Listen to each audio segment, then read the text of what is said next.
అంతర్జాతీయ యోగా దినోత్సవాన్ని విజయవంతం చేసేందుకు ప్రజలంతా కలిసి రావాలని సీఎం చంద్రబాబు నాయుడు పిలుపునిచ్చారు.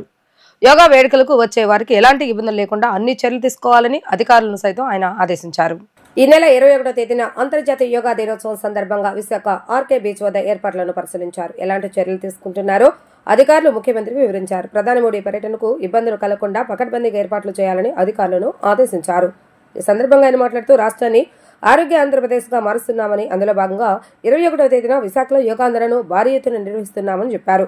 భారతీయ వారసత్వ సంపదగా వచ్చిన యోగా వల్ల అందరికీ ప్రయోజనాలు ఉన్నాయని గుర్తించిన ప్రధాని దీనిని ఐక్యరాజ్య సమితికి చెప్పి జూన్ 21న అంతర్జాతీయ యోగా దినోత్సవంగా ప్రకటింపజేసి 10 ఏళ్లు పూర్తయిందని గుర్తు చేశారు. 11వ సంవత్సరంలోకి అడుగు పెడుతున్న తరుణంలో విశాఖలో భారీ కార్యక్రమం నిర్వహించాలని ఆయన కోరగా తాను అంగీకరించినట్లుగా తెలిపారు. ఇందుకోసం యోగాంధ్రకు నెల క్రితమే శ్రీకారం చుట్టామని అన్నారు.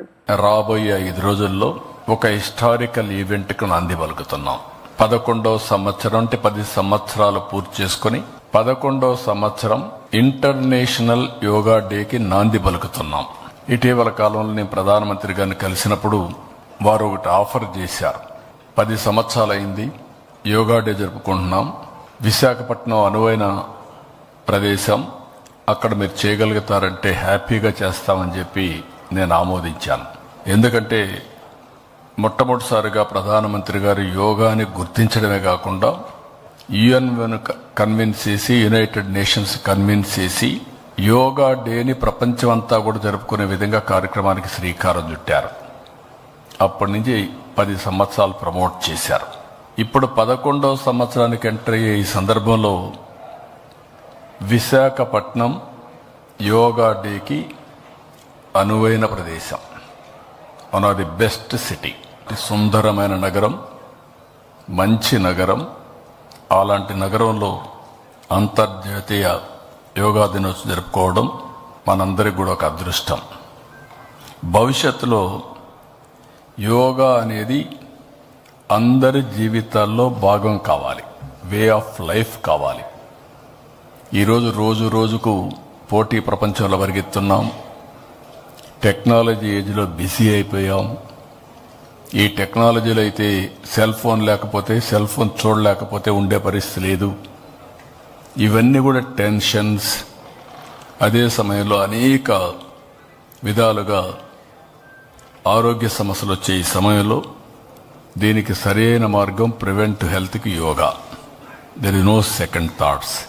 ఇది వారు చెప్పిన వెంటనే నేను ఒక 40 రోజుల నుంచి ఏం చేయాలని ఆలోచించాం. 1 మంత్ ఒక ప్రోగ్రామ్ ఇచ్చాం. ఆ ప్రోగ్రామ్ అని ఒక క్రమశిక్షణ ప్రకారం రాష్ట్రం మొత్తం అమలు చేయడానికి ముందుకు పోయాం. ఈరోజు మీరు చూస్తే ఇంతవరకు చరిత్రలో ఎప్పుడూ జరగలేదు. ఒక్క విశాఖపట్నంలో 5 లక్షల మంది యోగా చేయడానికి ఒక వేదికగా ఎంపిక చేసుకున్నాం. సింగిల్ లొకేషన్ 3 లక్షల కంటే ఎక్కువ సింగిల్ లొకేషన్లో ఉంటుంది. విశాఖపట్నం మొత్తం 5 లక్షల మంది యోగా చేయబోతున్నారు. మేల్ ఫిమేల్ అనే వ్యత్యాసం లేకుండా అందరూ కూడా భాగస్వాములు కావాలి. 9వ తరగతి పైన చదివే ప్రతి ఒక్కరు కూడా యోగా ప్రాక్టీస్ చేసే అలవాటు నేర్చుకోవాలి. అందుకని ఇంకొక పక్కన మీరు చూస్తే all ages, all caste, all religions, ఇది అన్ని రిలీజియన్స్ కూడా హెల్త్కు సంబంధించిన విషయం. దీంట్లో అందరు కూడా అపీల్ చేస్తున్నా, ఇది మనందరి వే ఆఫ్ లైఫ్ కావాల్సిన అవసరం ఉంది. దీనికి కూడా మీరు ముందుకు రావాల్సిందిగా అందరినీ కోరుతున్నా.